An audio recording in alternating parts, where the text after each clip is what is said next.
Bonjour à toutes, bonjour à tous et merci de nous retrouver sur le plateau de Sagesse Bouddhiste pour la première partie de l'émission que nous consacrons à la Birmanie. Nous allons voir aujourd'hui, à travers son histoire, l'une des grandes figures bouddhistes de ce pays, le vénérable Mahasi Sayadaw. Alors, à quelle période le bouddhisme s'est-il implanté en Birmanie? De quelle manière le pratique-t-on, que ce soit pour les moines ou pour les laïcs? Quel rôle a joué le vénérable Mahasi Sayadaw dans ce contexte? Et quelles sont les grandes caractéristiques de son enseignement? C'est ce que je vous propose de voir dès à présent avec notre invitée, Marie-Cécile Forger. Marie-Cécile Forger, bonjour. Bonjour. Vous pratiquez le bouddhisme dans la tradition Theravada depuis 25 ans. Vous enseignez aujourd'hui vous-même la méditation et vous dirigez le centre Dhamma Ramsi de Rivière en Belgique où vous recevez des moines birmans de haut niveau pour y diriger des retraites de méditation. Merci beaucoup d'être avec nous aujourd'hui. Merci à vous aussi. Alors pour commencer cette émission, Marie-Cécile Forger, est-ce que vous pouvez nous expliquer quand le bouddhisme s'est introduit donc, en Birmanie et dans quel contexte est-ce que ça s'est passé ? C'est au IIIe siècle avant Jésus-Christ que le bouddhisme a commencé à s'introduire en Birmanie. C'était l'époque de l'empereur Asoka, un empereur indien très connu, pour avoir renoncé à ses idées guerrières et avoir adopté les idées pacifistes du Bouddha. Mais il faudra attendre le XIe siècle, le règne du roi Anavrata, un roi birman, pour que le bouddhisme devienne religion d'État dans ce pays. Ce roi Anavrata était lui-même au départ mahayaniste. Il s'est converti par la suite au bouddhisme Theravada. Et c'est donc cette tradition Theravada qui s'est développée en Birmanie. Alors justement, dites-nous un mot de cette tradition. Comment pourrait-on caractériser le bouddhisme Theravada ? Le Theravada, c'est la voie des anciens. Thera veut dire ancien, Vada veut dire voie. C'est donc le bouddhisme des origines. C'est le bouddhisme le plus ancien. C'est l'orthodoxie du bouddhisme. Et toutes les traditions bouddhistes sont d'accord pour dire que le rôle des Theravadins, c'est de maintenir les enseignements d'origine dans leur forme initiale et de les transmettre sans aucun ajout et aucune interprétation. Très bien. Alors, comment est-ce que le bouddhisme a ensuite évolué, tant pour les moines que pour les laïcs en Birmanie? On peut dire qu'actuellement, en Birmanie, 90% de la population est bouddhiste. Mais il n'y a qu'une très petite minorité qui pratique vraiment la méditation, ce qui est le cœur de l'enseignement du Bouddha. Et donc, ce sont des moines, des nonnes et des laïcs qui vont se rendre dans les centres de méditation, se mettre sous la direction d'un sayadaw. Un sayadaw, c'est un titre honorifique pour un moine de haut niveau en Birmanie. Et ce sayadaw va donc les aider dans leur cheminement. Et ils vont pratiquer dans le but d'atteindre la libération.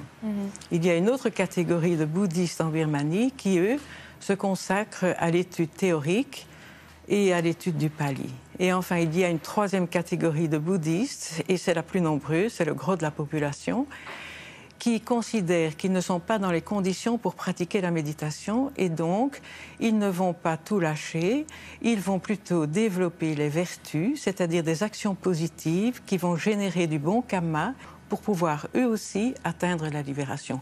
Alors vous parlez de pratique. Est-ce qu'il y a différentes manières de pratiquer en Birmanie? Je crois qu'il y en a deux qui se distinguent assez fortement, hein, Marie-Cécile Forger.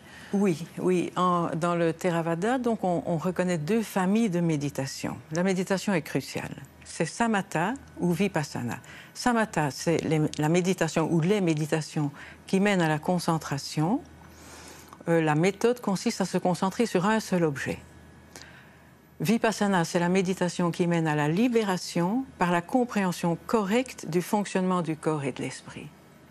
Ces méditations se pratiquent selon des méthodes différentes. Pour Samatha, il y a 40 sujets de méditation qui sont répertoriés dans les Écritures. Et pour Vipassana, les méthodes varient. Il n'y a pas que la méthode de Mahasi dont nous allons parler aujourd'hui. Il y a par exemple la méthode de Mogok Sayadaw. C'est une méthode qui fait précéder la pratique proprement dite de la théorie. Il y a la méthode de Sulon Sayadaw avec sa respiration forcée. Il y a la méthode de Ubakin, une tradition laïque dont le représentant le plus connu ici en Occident est Goenka. Évidemment, il y a la tradition de Mahasi Sayadaw. Alors, effectivement, vous avez tout à fait raison. Il s'agit du moine birman qui incarne vraiment cette tradition. Est-ce que vous pourriez nous dire un mot sur sa personnalité qui est très, très forte, hein? Alors, Mahasi Sayadaw était effectivement un moine birman qui a eu une influence considérable sur la méditation vipassana. Il est né en 1904 et dès son jeune âge, dès l'âge de 6 ans, il a reçu sa première éducation religieuse. À l'âge de 12 ans, comme c'est souvent le cas en Birmanie, il a été ordonné samanera, donc novice. Et à l'âge de 20 ans, quand il était devenu capable de décider par lui-même, il a opté pour la vie de moine et donc a reçu la pleine ordination de bhikkhu. Alors une partie de sa formation s'est déroulée durant la guerre du Japon. On imagine que cela a eu une grande influence sur lui, non ? C'est-à-dire qu'il avait, dès le départ, montré des capacités exceptionnelles et il a réussi avec brio tous ses examens classiques. Il va passer les années de guerre, en fait, à développer sa propre pratique. Entre-temps, il avait poursuivi ses études théoriques dans la région de Mandalay sous la direction de Sayadaw très connu. Et il s'était intéressé tout particulièrement au sutta, donc au sermon dans lequel le Bouddha explique la méditation vipassana.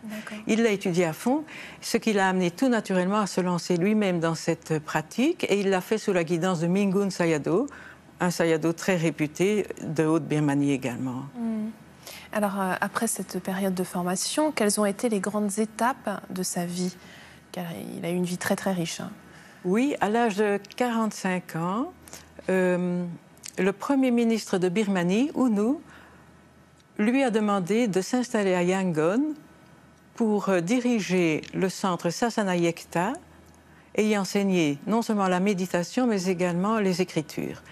Monsieur U Nu était en quête d'un enseignant digne de ce nom pour ce nouveau centre qu'il venait de fonder à Yangon.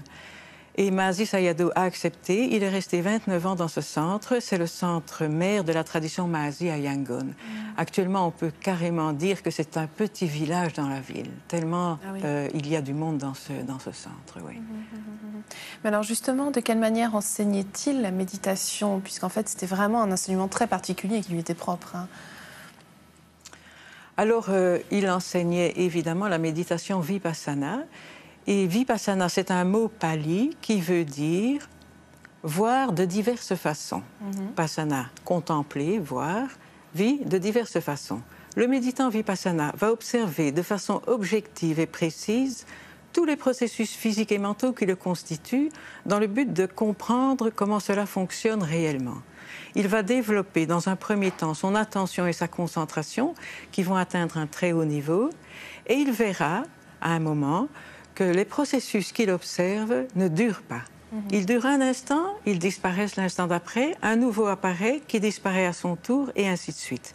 Il voit qu'il y a donc à l'intérieur de lui une succession de processus, parfois physiques, parfois mentaux, qui n'en finissent pas d'apparaître et de disparaître.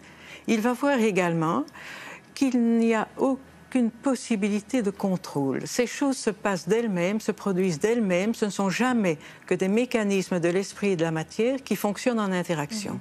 Le méditant le voit clairement puisqu'il a réalisé l'état de témoin objectif.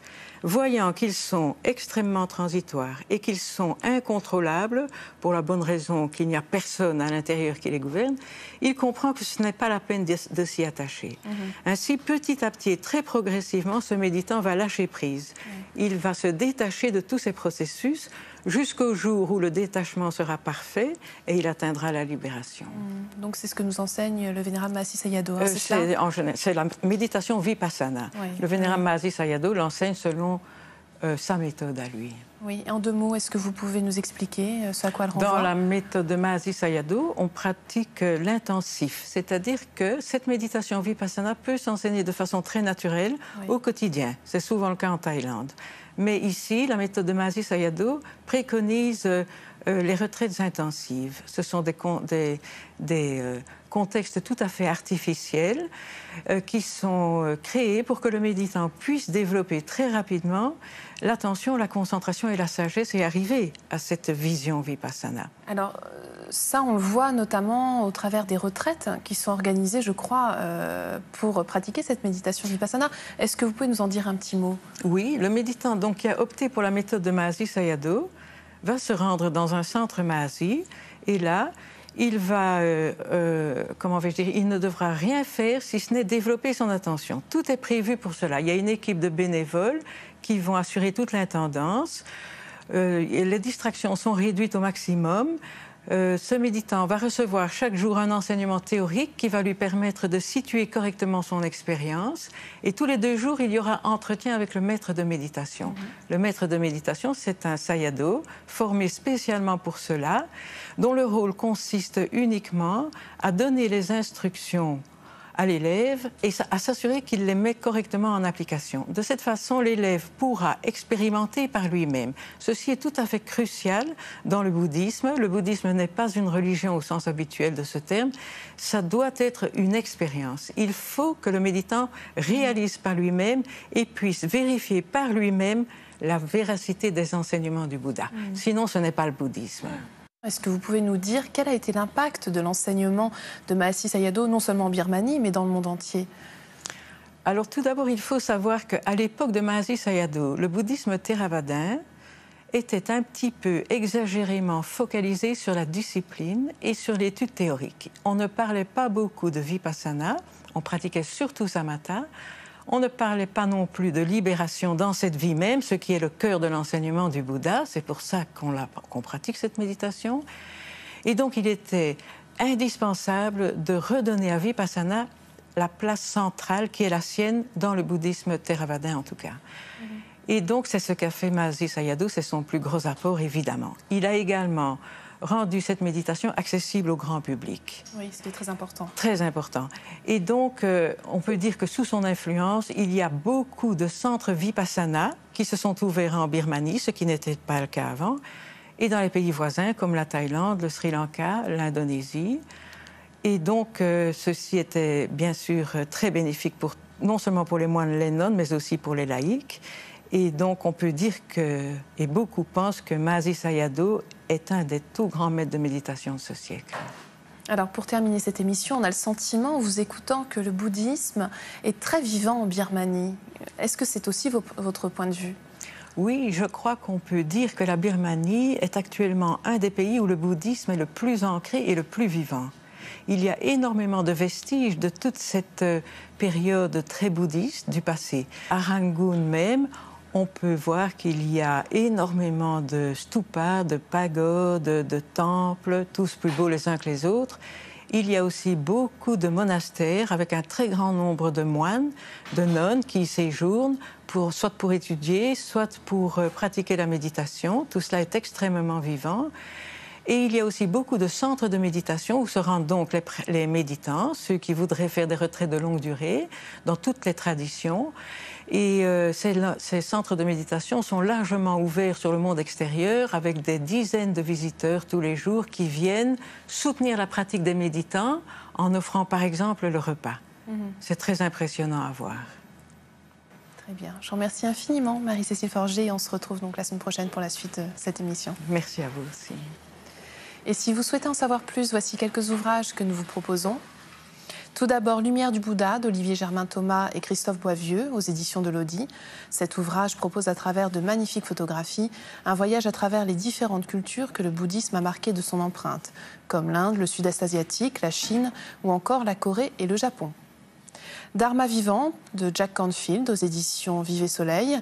Il nous présente ici l'essentiel de la doctrine bouddhiste telle qu'elle est enseignée par les maîtres les plus respectés de l'Asie du Sud-Est. Et enfin, l'enseignement du Bouddha d'après les textes les plus anciens de Walpola Rahula aux éditions du Seuil dans la collection Point Sagesse.